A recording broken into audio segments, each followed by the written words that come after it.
আমার রাসূল সাল্লাল্লাহু আলাইহি ওয়াসাল্লামের কাছে এসেছিল, আত্মহত্যা করেছে এমন এক লাশ জানাজা পড়ানোর জন্য। আমার রাসূল সাল্লাল্লাহু আলাইহি ওয়াসাল্লাম জিজ্ঞেস করেছে সে কিভাবে মারা গেল। সে বলল যে রাসূল, এই ব্যক্তি মারা গিয়েছে চ্যাপ্টা ফলা, যে বর্ষা আছে না নিক্ষেপ করা হয়, আগের দিনের অস্ত্র তো এগুলোই ছিল, চ্যাপ্টা বর্ষার মাথা দিয়ে সে নিজেকে নিজে আঘাত করেছে, যে কোনো এক দুঃখ আর কষ্টের কারণে।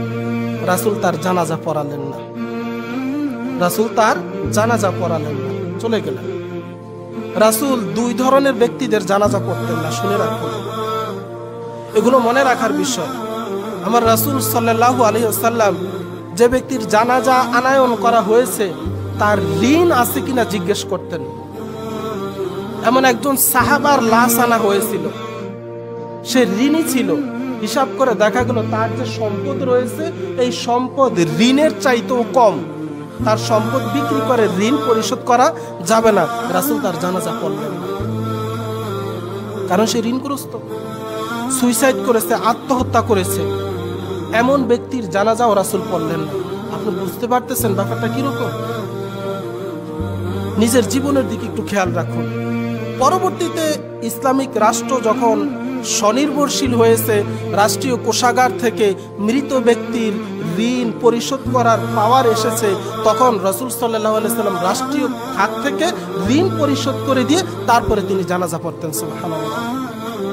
প্রিয় ভাই, এগুলো যতটা না ধার্মিক ছিল, রাসূলের এই যে পদক্ষেপগুলো, ঋণগ্রস্ত ব্যক্তির জানাজা না পড়া, যদি সম্পদের পরিমাণ ঋণের চাইতে কম হয়, আর আত্মহত্যা করেছে এমন ব্যক্তিদের জানাজা না পড়া, এগুলো যতটা না ধার্মিকতার কারণ তার চাইতে বেশি সামাজিকতার কারণ। আপনি ব্যাখ্যাটা শুনুন। রাসূল সাল্লাল্লাহু আলাইহি ওয়াসাল্লাম সাহাবাদেরকে জানাজা পড়তে নিষেধ করেন নাই, কিন্তু নিজে পড়ান নাই, পড়েনও নাই। তার মানে প্রমোট না করা, এদের প্রতি সিম্পথি, সহমর্মিতা প্রদর্শন না করা। এজন্য রাসূল এমন একটা অবজ্ঞা দিয়ে দিলেন, এমন একটা সিগন্যাল দিয়ে দিলেন যে সাবধান, যত কষ্টই থাকুক মৃত্যুর আগে নিজের পাওনা দানা পরিশোধ করো। খবরদার, জীবনে যতই কষ্ট আসুক কোনোদিন আত্মহত্যা করবে না। যদি করো, রাসূল যাদের জানাজা পড়িয়েছেন তারা সুবহানাল্লাহ কতই না সৌভাগ্যবান। কিন্তু রাসূলের জীবদ্দশায় যে দুর্ভাগাদের জানাজা রাসূল ইচ্ছা করে পড়ালেন না, তাদের ভাগ্য কেমন আপনি ভাবুন তো। আর এদেশের ইলেকট্রিক অ্যান্ড প্রিন্ট মিডিয়া এই সমস্ত গণবিধ্বংসী কাহিনীগুলোকে ফলাওভাবে পাবলিশ করে, যেন তরুণ প্রজন্মের ভিতরে এই নেগেটিভ চিন্তাগুলো বেশি চলে আসে। মেইন স্ট্রিম যে মিডিয়াগুলো আপনি দেখবেন, অবৈধ যৌন চর্চা থেকে, বিকৃত যৌন চর্চা থেকে শুরু করে কোন দেশে কোন বিকৃত কি হয়েছে এগুলো নিয়ে তারা মাতামাতি বেশি করে। তারা ভালো কিছু সহজে প্রকাশ করে না।